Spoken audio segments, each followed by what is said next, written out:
The United Nations calls to increase funding to assist millions of Yemenis.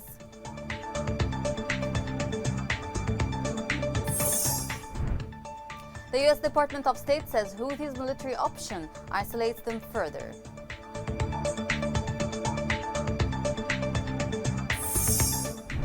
After liberating Shabwa from Houthi militia, joint brigades join Ma'rib battle and liberate new areas.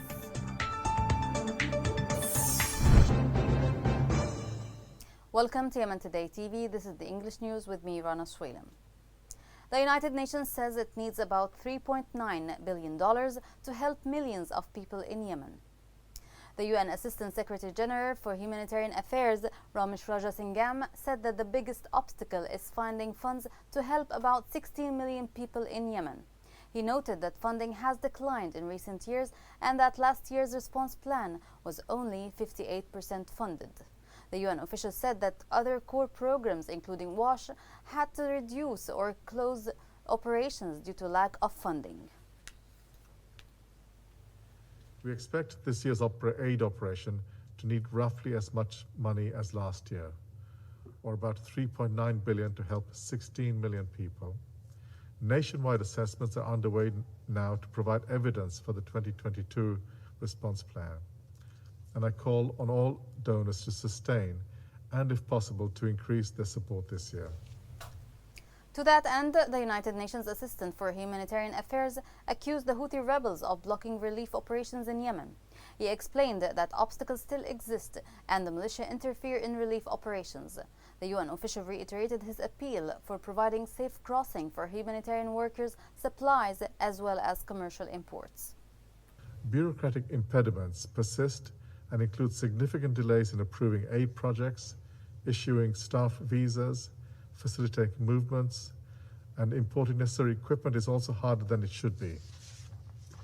Attempts at interference are also rife, mostly by local authorities in Ansar Allah areas, and include efforts to change beneficiary lists, determine geographic locations, or influence the selection of partners. For his part, the UN Relief Chief Martin Griffiths said that aid alone cannot solve Yemen crisis. In a statement, Griffiths said that despite scaling up aid, the underlying issues keep getting worse, noting that millions are affected, with women and girls paying the highest cost. He stressed that even though relief aid is critical, but economy and peace should be supported to ease the suffering of Yemenis. The United States Department said that Houthis cannot engage in a military offensive and expect to gain any leverage. U.S. Department spokesperson Ned Price said that if Houthis are under the misimpression that continued military advances will do anything but isolate them and weaken their hand, they are sorely mistaken. He stressed that the U.S. remained one of the largest donors to that humanitarian response, noting that his administration provided over $4 billion to alleviate the suffering of the Yemeni people.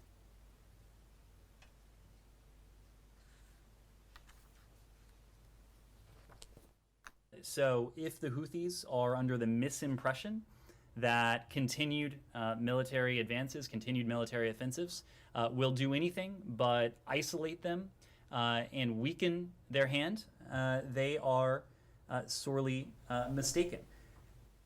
On his briefing before the United Nations Security Council yesterday, Hans Grunberg said that 2022 is starting on a challenging note, as the parties in Yemen are doubling down on military options.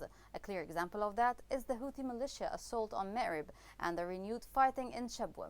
The special envoy warned again from entering a cycle of violence with predictable devastating implications for civilians and the immediate prospects for peace. This report has more insights on Grunberg's briefing.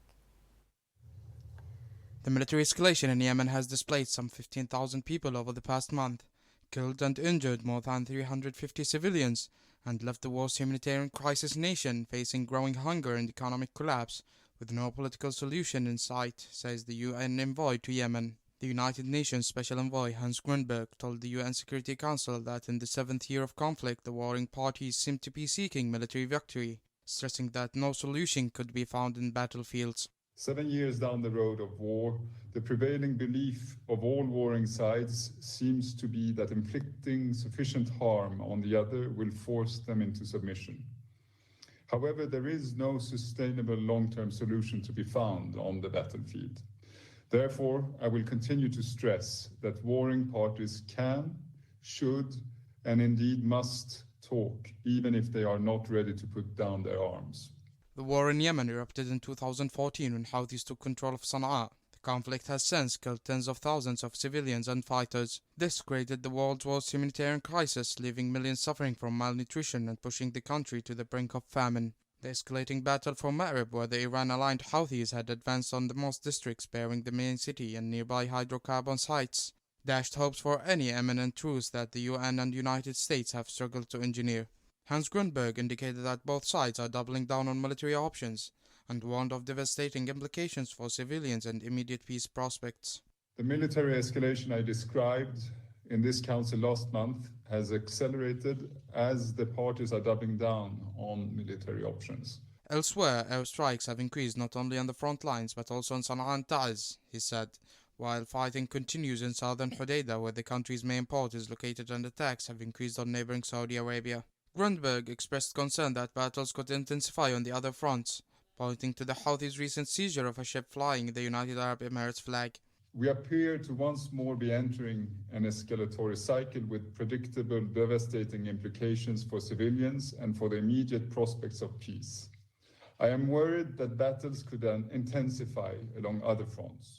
The UN envoy said that efforts focus on deepening consultations over the coming period with no indications of a breakthrough. Grundberg briefing comes at a time when some 80% of Yemen's population is reliant on aid. Funding shortages for the UN aid program led to cuts in food assistance in December and scaling back of other vital services with indications that war will drag on.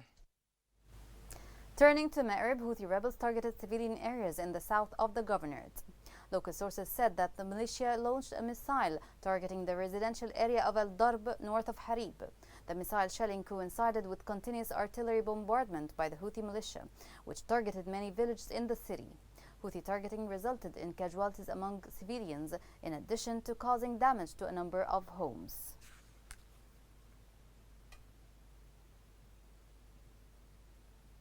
The Giants Brigades joined other forces in the south of the governorate and took control of the main and secondary roads linking the governorates of Shabwa and Ma'rib. The forces made advances and secured the districts by controlling the road junctions.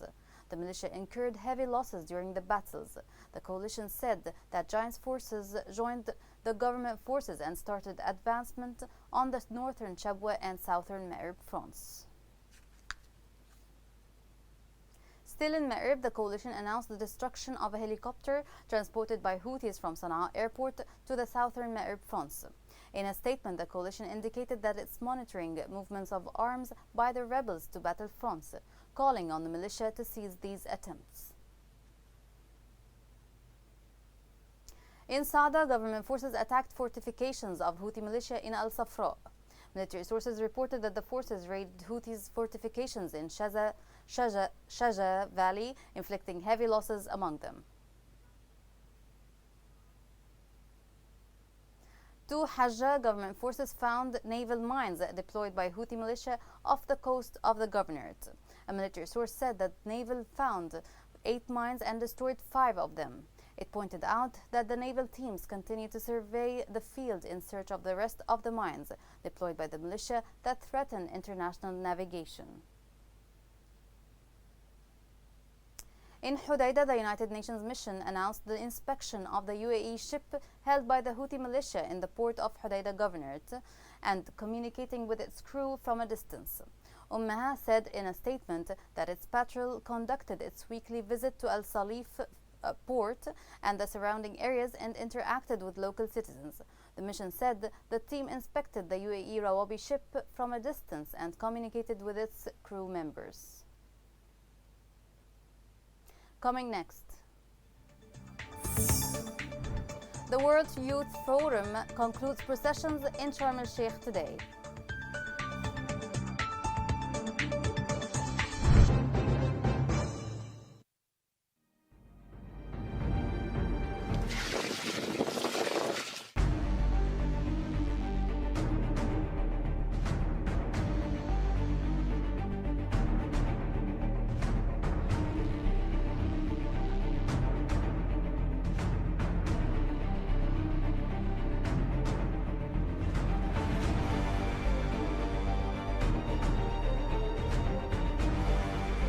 اضطرينا ان احنا نغادر من ذي وزحنا.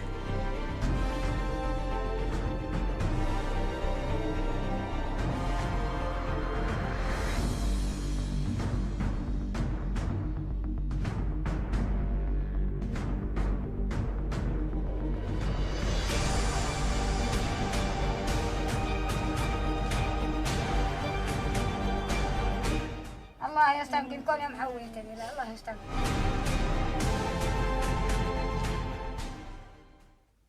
Welcome back. The World Youth Forum is a free platform bringing youth from around the world together with the decision makers and influential officials. Under the auspices of President Abdel Fattah el-Sisi, the fourth edition of the World Youth Forum was held in Sharm el-Sheikh during the period from 10 to 13 January 2022 under the slogan Back Together. The following report has more on this story. The World Youth Forum was held from January 10 to 13, 2022, under the slogan Back Together, with the participation of young people from 196 countries in the world. The forum aims to bring together the world's youth in order to promote dialogue and discuss development issues, and to send a message of peace from Egypt to the world. The United Nations Commission for Social Development has adopted the three previous versions of the World Youth Forum in Egypt as an international platform for discussing youth issues.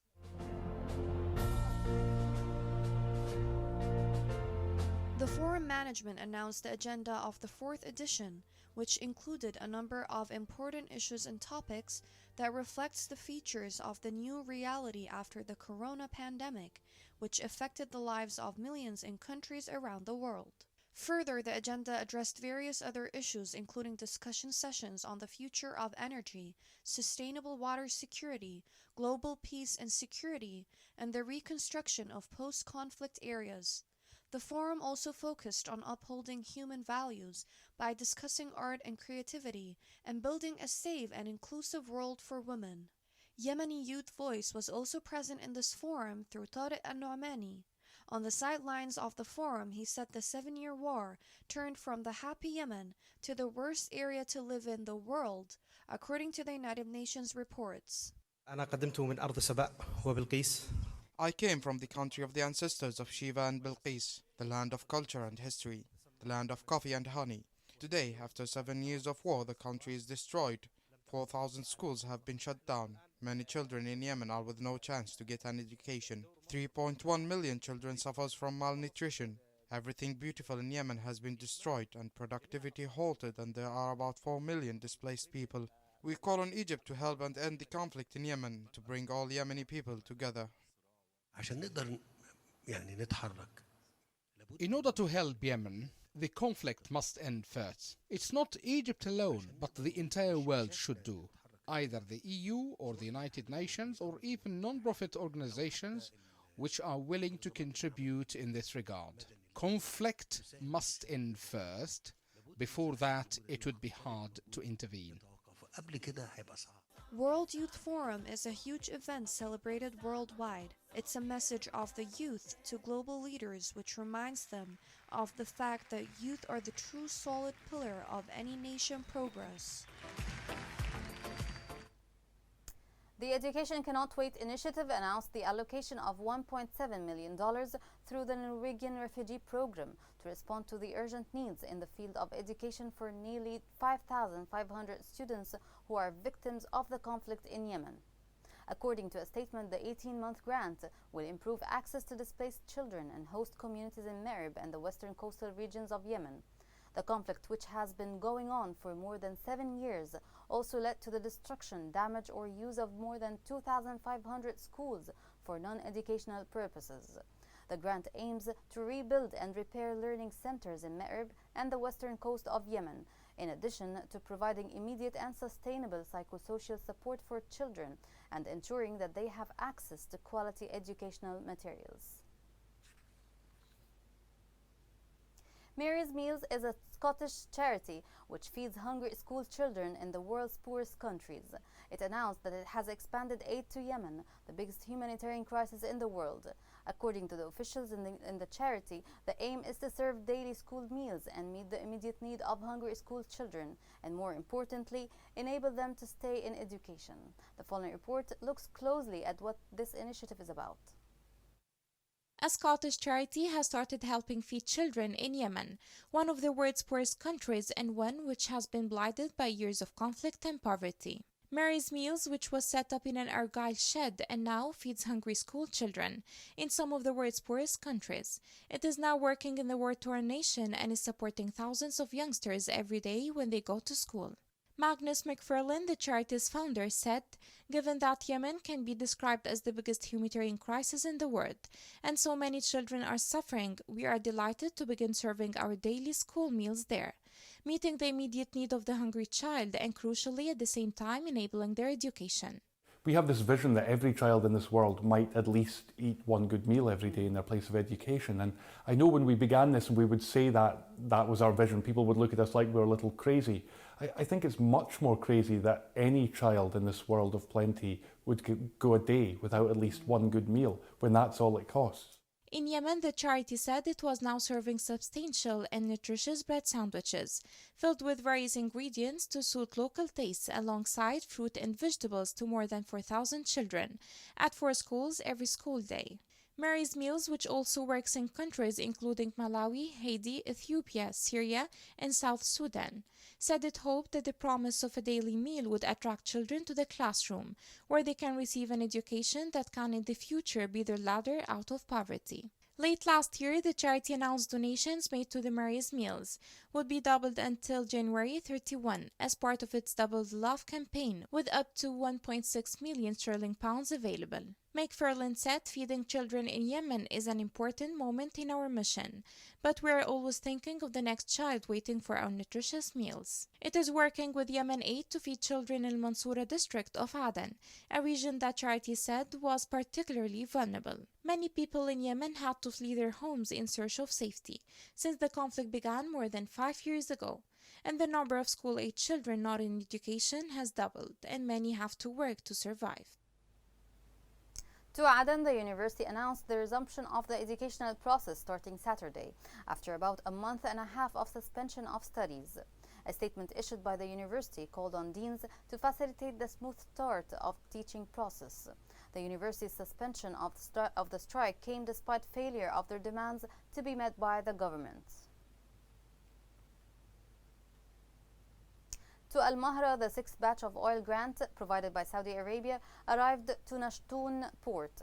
The Saudi oil derivatives grant comes as an extension of the support to operate power stations, improve services for all vital sectors, reduce frequent power cuts, and improve the daily living of Yemeni citizens. To Economy, local sources in Aden indicated that exchange companies purchase and sell foreign currencies in different prices compared to the official price. Sources reported that some exchange companies sell $1 at 1,219 riyals. It said that other exchange companies refuse to sell foreign currencies, claiming that they ran out of it. ACAP's organization said that there is no information on the COVID-19 Omicron variant in Yemen and whether this will spark a fourth wave or not. In its latest report, the organization said that Yemen has experienced 3 waves of COVID-19 infections. Official case numbers are low, with only 10,000 across the period of the pandemic, but the reality of the COVID-19 situation in Yemen remains unknown because of the country's limited capacity to test and monitor the number of cases. Worth mentioning, only 2.6% of Yemenis have received their first vaccine dose.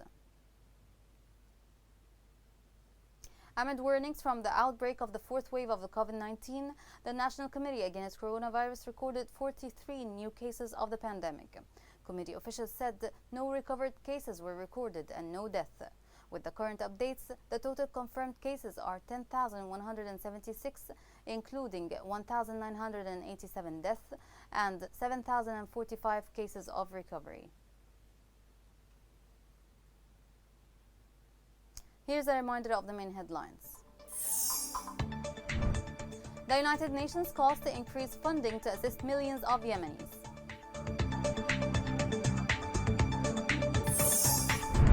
The U.S. Department of State says Houthis' military option isolates them further.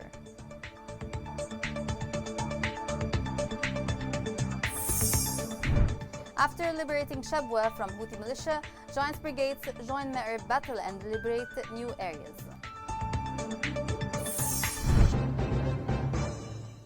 This is the end of the news. For more, follow us on Facebook, Twitter, and YouTube at Yemen Today English. Thank you for watching. Have a great day.